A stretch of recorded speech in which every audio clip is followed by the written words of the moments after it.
Alright, hi people, it's Shakes here, and I'm here to do an unboxing for you guys today of Dragon Ball Super, the movie, Broly, or Broly the movie, however you want to pronounce it. I just call it Dragon Ball Super Broly. So, yeah, one thing I want to say about this, apparently, or a couple things, apparently on the discs there's a green tint on the Funimation release of this movie for some reason, that is not on any other release, as far as I know. I don't know about the digital release, but it's definitely not on the UK releases or the Japanese releases of this movie. So that's really weird. I don't understand why. It doesn't even make any sense from Toei's perspective. I know that they added a green tint to Kai, the final chapters, and they added a green tint to their recent remasters of the Dragon Ball Z movies for the first 13 of them that were produced in the 90s, but I honestly do not get why, they added one to a brand new movie that was made without it. And on top of that, it's a very inconsistent doing of it too, because it's only on the US release of this movie. I don't get why. And again, Toei has also only put the green tint on the Blu-ray copies of the first 13 Dragon Ball Z movies. Not the original Dragon Ball movies, which they also remastered. Not the two Dragon Ball Z TV specials, the Bardock and Trunks specials, but the 13 releases of, or Blu-ray releases of the movies that they did themselves.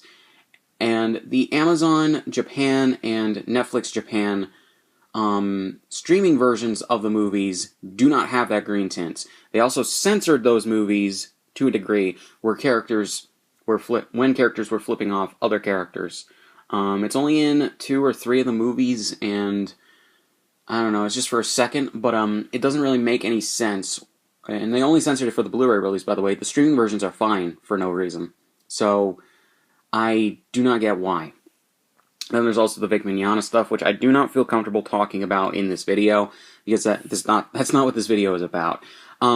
Originally, for this, they had a full list of stuff that, for the bonus features, that was going to come on these discs for these movies, or for this movie. And on the backing, I'm pretty sure they changed what originally was there in terms of what was written and stated and everything.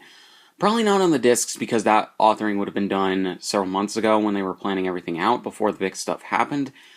But, yeah, that's just the thing right there. I just wanted to note that from the promo pictures I saw for this Blu-ray release on either Funimation's site or Amazon. But yeah, yeah, and also the digital copy is not for Ultraviolet for some reason, or Voodoo, because Ultraviolet is shutting down. So the digital copy is for Funimation's own digital store, and I'm like, I get that for the TV series that they include digital copies for, but why the movies? I have Resurrection F on Ultraviolet, and I want this movie to be on there too, and Battle of Gods, but that's a little bit too late. And Sony now owns them, so really? Yeah. So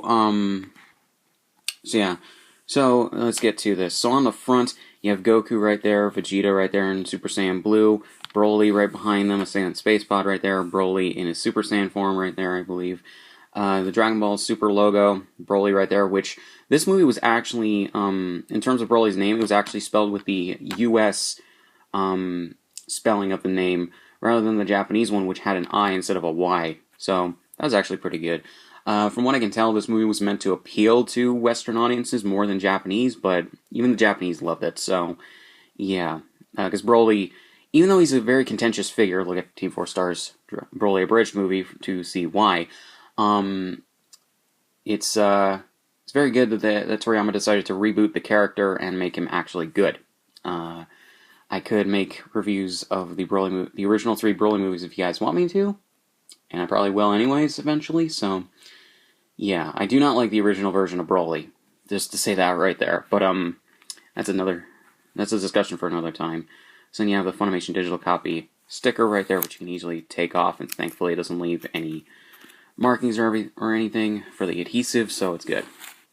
So aside here, you have Goku right there, Dragon Ball Super the movie Broly, Funimation, Toei Animation, 20th Century Fox. The other side still has Goku. I would have liked to have Vegeta on one of the sides of these. Yeah, and the same stuff. Then on the back, you got Broly right there in a Super Saiyan form. Got some screenshots from the movies that were used in one of the trailers. Fates collide in a destructive showdown. The description of the movie. Over 45 minutes of extras. Interview with the cast of Dragon Ball Super Broly. Dragon Ball Super: The Legacy. Are you smarter than a voice actor? Voice actors answer your questions, and trailers.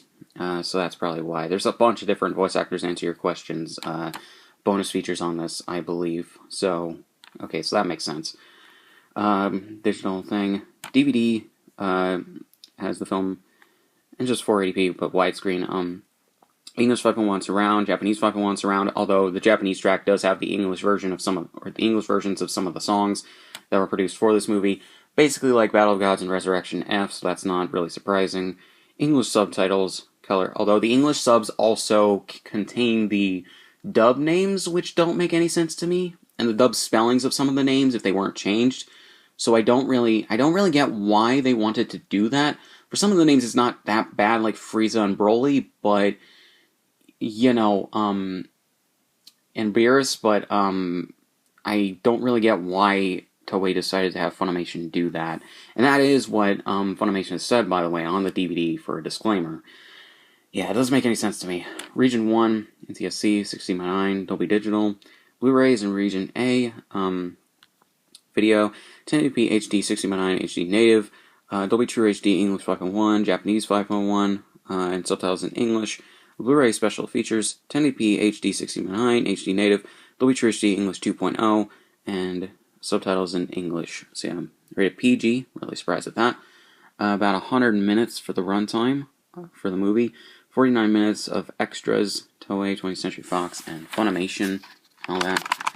It's really interesting because now 20th Century Fox is owned by Disney. So, yeah. So we got the regular Blu-ray case right here with all of the same stuff from the slipcover, which I would not have expected any different. Don't really like these type of Blu-ray cases. They're pretty hard in terms of getting open. There we go. So yeah, so you got a thing for the Dragon Ball Super manga, available in print and digitally, which I have been doing unboxings for. So yeah, released by Viz and everything. Then you got the Funimation digital copy, which I will not show you guys, and even if I did, by the time this video goes up, it might be, or by the time you see this video, it'll probably be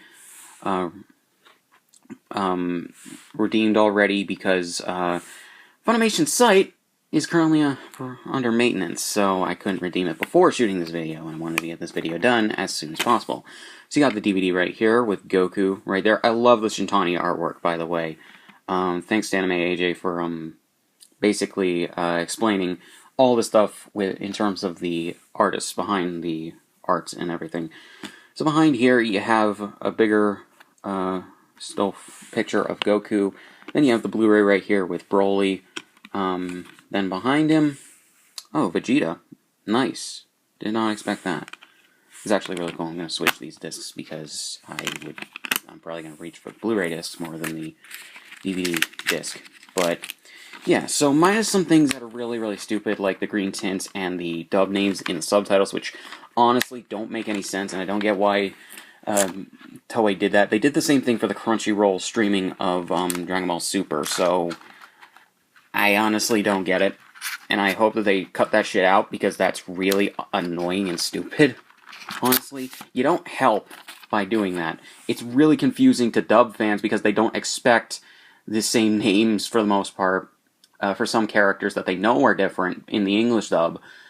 And it's really annoying to Japanese fans, to Japanese dub fans, because they expect a certain thing and then they don't get it. But yeah, so I really don't have much else to say on this. Links in the description, all my shit. Subscribe if you want, and I'll see you guys in the next one.